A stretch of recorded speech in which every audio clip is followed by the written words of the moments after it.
Okay, so good morning, everybody. Let me first welcome all of you for joining us today. We're really excited about the workshop and to have your input and expertise in addressing issues of undergraduate chemical education.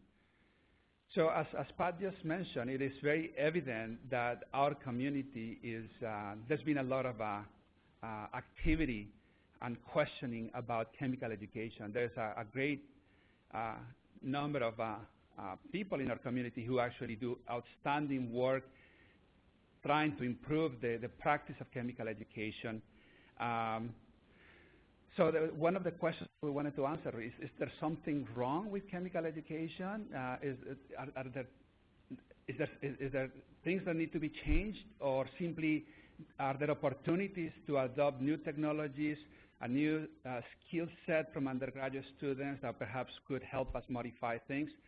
Or perhaps there are other drivers that require our attention. We probably agree. I mean, it's very evident that we need a very large educated workforce to drive our economy. No question about that, right? And that's part of it. Is the need for more STEM professionals sufficient to basically make us rethink how we address undergraduate chemical education? At the same time, there is a large number of disciplines that use chemistry as an essential component of their skill set and what they use to practice it.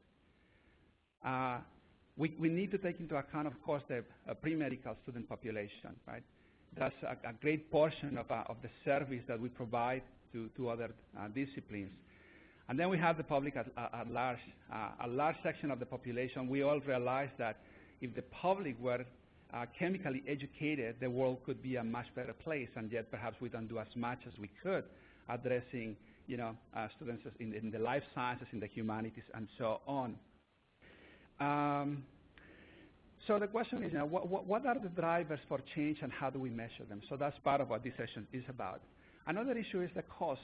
I mean, we all know that the cost of undergraduate education is extremely high and is getting higher. And if we want to increase the number of educated people, we have to put a value on that, and then we have to ask, does the cost really match, or does the value is really supported by the cost or not? Do we have too many STEM professionals? Do we have too few? Are we addressing the different sections of our clientele in the proper way? Perhaps there are solutions already developed by the chemical education community out there that could be ready to be adopted by many of us in our large departments, and that perhaps we just haven't been exposed to that. So there hasn't been the means for that information to be disseminated and to be shared broadly. So there is a number of things that essentially we want to explore in this workshop.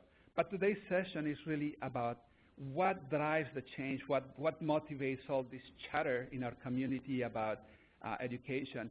Is it about content? Is it about depth? Is it about lectures, whether or not they're good or bad, live or recorded, at what size, and so on? So hopefully we get to explore some of those topics today.